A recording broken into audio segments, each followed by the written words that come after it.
September 18th, 1873, Jay Cooke Company, one of America's most powerful banks, closes its doors at noon. Within 24 hours, the New York Stock Exchange shuts down for 10 days straight. By month's end, 5,000 businesses are bankrupt.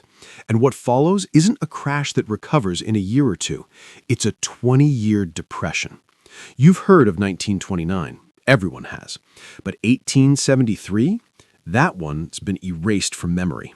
Which is strange because the conditions that caused it are showing up again right now. Here's what nobody teaches you. The 1860s end with the Civil War. The country is destroyed. Infrastructure in ruins. Currency worthless. Debts piling up. But there's a dream. Connect the coasts with railroads. And suddenly, railroads become the tech boom of the 1800s. Everyone wants in. Investors throw money at anything with railroad in the name. Towns pop up overnight along planned routes. Land prices explode. Fortunes are made before a single mile of track is laid. Sound familiar? But here's the problem nobody wants to talk about. Most of these railroads aren't making money. Some aren't even finished. They're surviving on one thing: more investment. As long as new money keeps flowing in, the system works.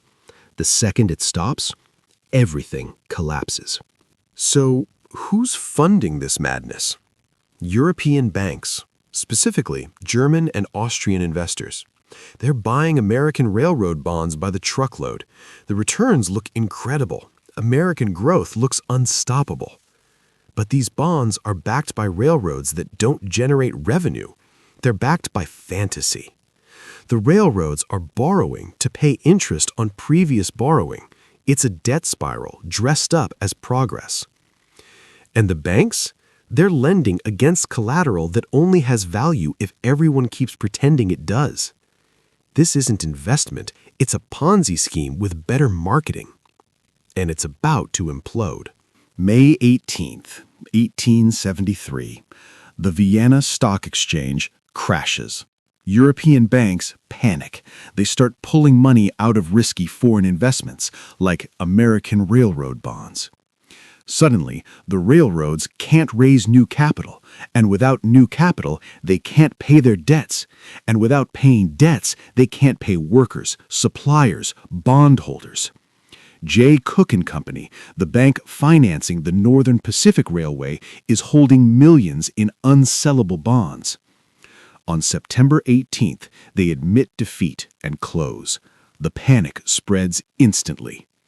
Within a year, 89 of America's 364 railroads go bankrupt. 18,000 businesses shut down. Unemployment in New York hits 25%. There's no bailout, no stimulus, no safety net. People actually starve. And this isn't a quick collapse followed by recovery. This grinds on for 2 decades. Prices fall, wages fall faster. Deflation destroys whatever wealth remains. It's not until the 1890s, 20 years later, that things genuinely improve. Here's the part that'll mess with your head. For decades, this crisis was called the Great Depression. Not 1929, this one, 1873. It was only after the 1930s, when something even worse happened, that we renamed it. 1873 became the Long Depression, a footnote. We literally rewrote history to make room for a bigger disaster. And here's what makes 1873 different from 1929 or 2008. There's no single dramatic moment, no Black Tuesday, no Lehman Brothers collapse. It's a slow unraveling. The economy doesn't explode, it deflates, gradually, relentlessly, which makes it harder to see coming, harder to remember, harder to learn from. There's no iconic photo, no famous speech, just 2 decades of grinding poverty that faded into obscurity. So what actually caused this? You could blame the railroads, or European banks, or over-leveraged investors. But the real answer is simpler. Debt used to finance growth that never happens. The railroads borrowed against future revenue that didn't exist. Banks lent against bonds that became worthless. Investors borrowed assuming prices would keep rising forever.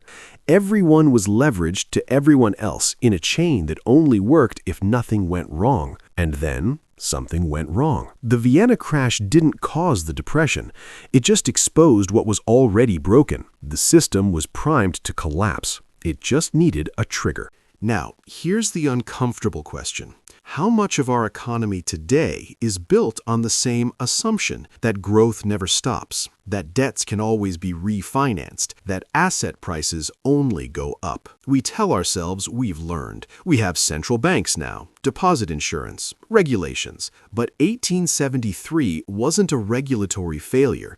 It was a failure of imagination, a collective inability to believe the machine could stop. There's a detail that haunts me. After Jay Cooke closed, newspapers ran ads from desperate investors trying to sell their railroad bonds. Any price, any buyer, there were none. Not because the bonds were technically worthless, but because trust vanished overnight. And once trust disappears, it doesn't come back quickly. The railroads that survived took decades to prove themselves. The financial system rebuilt slowly, cautiously, scarred. But that generation never forgot, which makes it strange that we have. If a 20-year depression happened before, triggered by overinvestment in transformative infrastructure, fueled by foreign capital, collapsed by debt, could it happen again? Not with railroads, but with AI infrastructure, green energy, technologies we're financing with unprecedented debt, assuming growth continues long enough to justify it. Maybe we're right, or maybe we're just really good at forgetting, because the next collapse might not announce itself with a crash. It might start with something quieter, a door closing, a bond nobody wants, a slow unraveling that takes a generation to recognize. The question isn't whether it could happen again. The question is whether we'd even see it coming.